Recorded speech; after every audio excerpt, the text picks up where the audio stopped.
Alrighty, I am up under my 2011 Chevrolet Silverado, going to change the transmission strainer, and just thought that I would kind of show the process.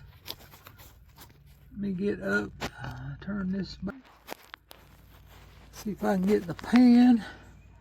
Let's see, here's the pan. You don't have to drop the exhaust. We got to get all the bolts out all the way around and then drop the pan.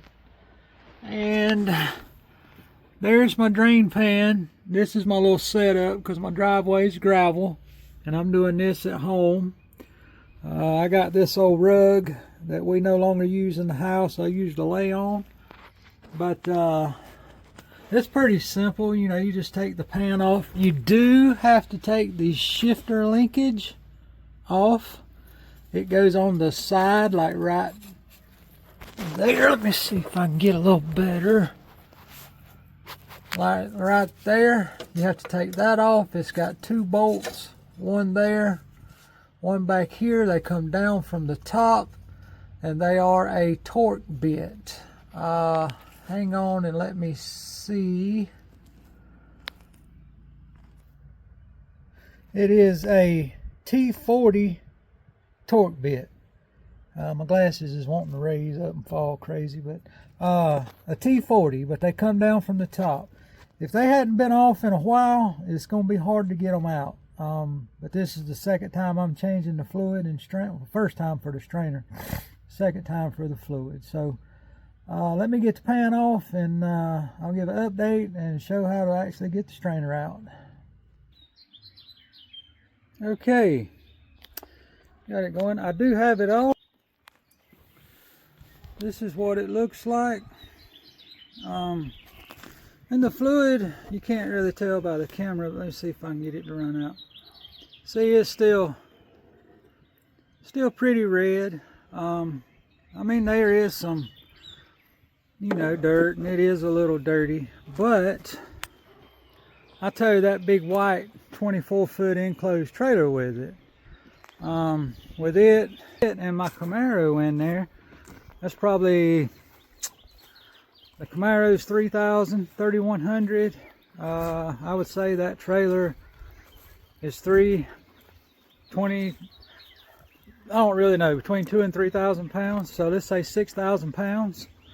You know, be just an old 1500 Silverado with a 4.8 and a 4L60E transmission. I think it does pretty good. I wish I had a better way to kind of hold some of this stuff, but you can see the fluid's not terrible. The first time I changed it, it was worse than this. But so what I got to do now is clean and scrape the gasket. We'll put the new gasket in, and I'll show you what I got. This is the new strainer, of course, the gasket, and this goes on the strainer where it goes up in the transmission. This will go here on there like that, and I'll show you the part number that I got.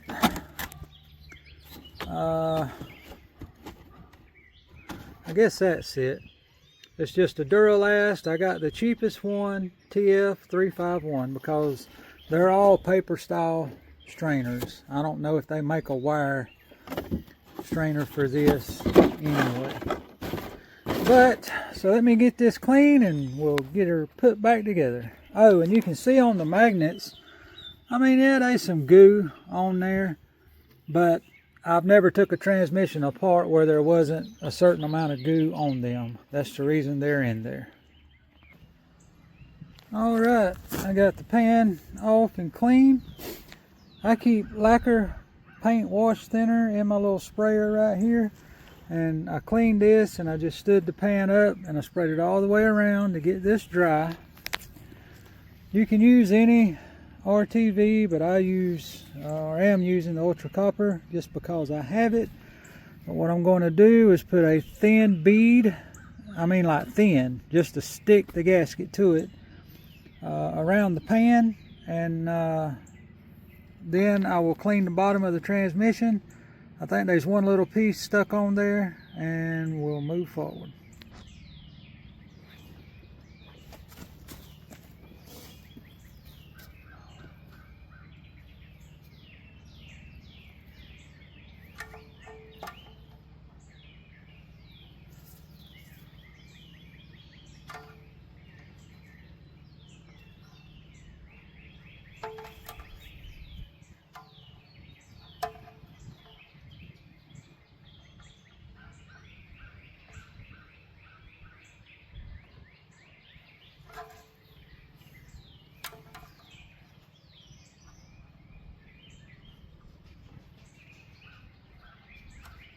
There it is.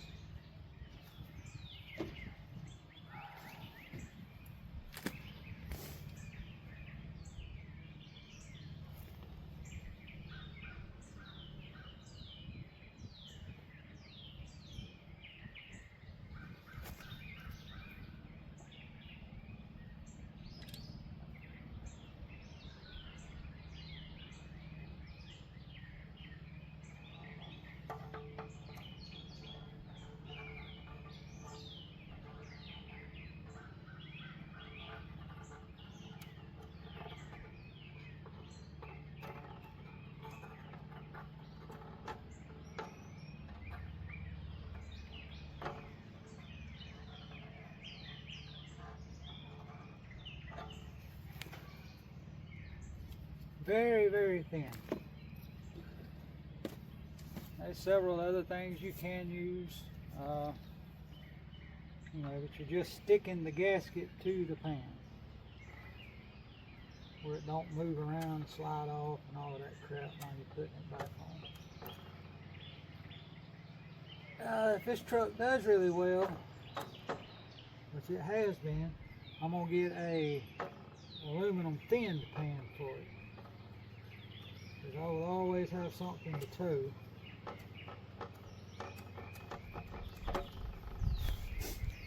Alright, I got to get up under the truck and look and see on the bottom of the pan. Okay, we're going back on with it. On the pan, I stick some bolts, or one on each side, up through the gasket, because these holes are tight. The bolt will hang and you just kind of push them through. Plus, when you're putting the pan up, that holds the bolt while you get it in place and can get it started. You see up under here, I just wanted to show. See, I got that good and clean all the way around. That looks dirty, but that is actually clean. That's not. Yeah, see, I can't feel that. I guess that's a scratch or something. But anyway, and like that right there, that won't hurt anything. It will be fine. But anyway, that's the way you want the bottom of the transmission pan to look. So, I'm going to go ahead and get the pan up here, and then I'll show the tightening sequence, or at least the way I do it.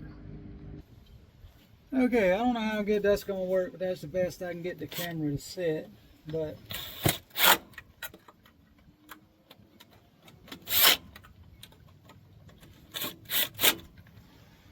and then go to the back.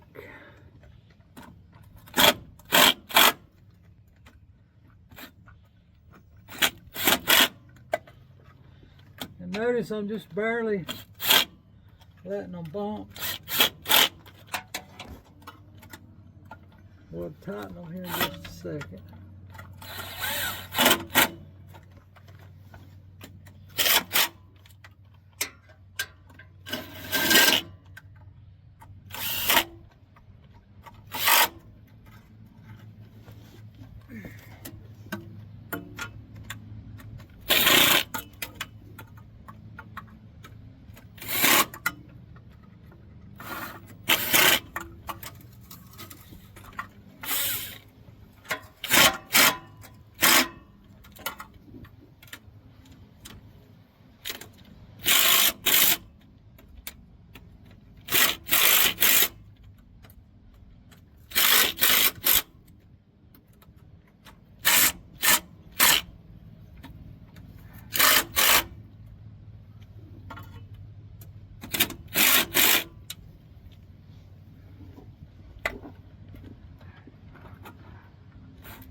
That's it.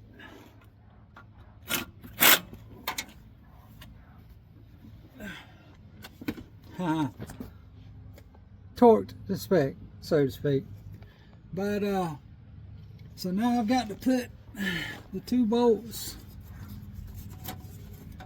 back in this, and that'll be it. And we're gonna put transmission oil in it. So